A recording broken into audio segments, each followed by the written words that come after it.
আসসালামু আলাইকুম রহমতুল্লাহ। আমি এই মুহূর্তে দাঁড়িয়ে আছি ফরিদপুর জেলার অন্যতম ভারী শিল্প প্রতিষ্ঠান ফরিদপুর সুগার মিলস লিমিটেডের অভ্যন্তরে।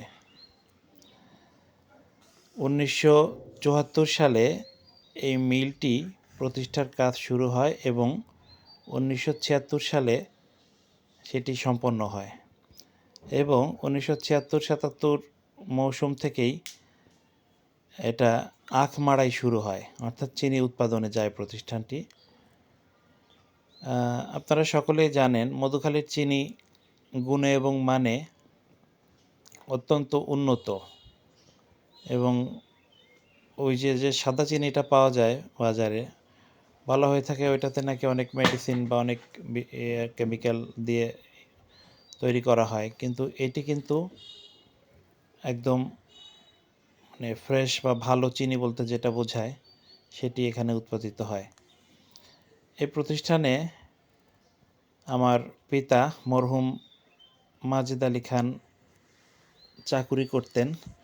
1977 সালেই তিনি যোগদান করেছিলেন এবং যোগদান করে উনি 2011 সালে এই প্রতিষ্ঠান থেকে অবসর নিয়েছিলেন। যদিও তিনি দীর্ঘদিন প্যারালাইসিসে আক্রান্ত হয়ে অসুস্থ ছিলেন।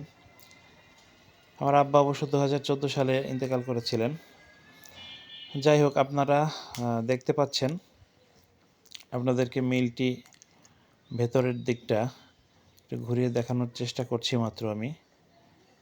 আমি আমার একজন বড় ভাই এবং একটা ভাগ্নে সজল, ও সুগার মিলেই চাকুরি করে এখন।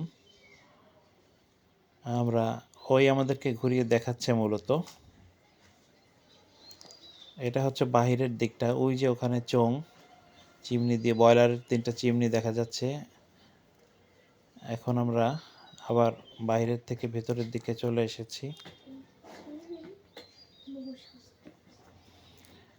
দেখতে পাচ্ছেন এই যে সিঁড়ি দিয়ে উঠছি উপরে। বিশাল কর্মযজ্ঞ আসলে। অনেক বছর পরে, প্রায় আব্বা মারা যাবার পরে আর আসা হয়নি, প্রায় 12 বছর পরে মিলটিতে ঢুকলাম। ভালো লাগছে, স্মৃতি বিজড়িত, আব্বার কথা খুব মনে পড়ছে। যাই হোক, এটা হচ্ছে পাওয়ার হাউস আর কি, এখানে বিদ্যুৎ উৎপন্ন হয়। তো ঠিক আছে, ধন্যবাদ সকলেই, ভালো থাকবেন, সুস্থ থাকবেন, আল্লাহ হাফেজ।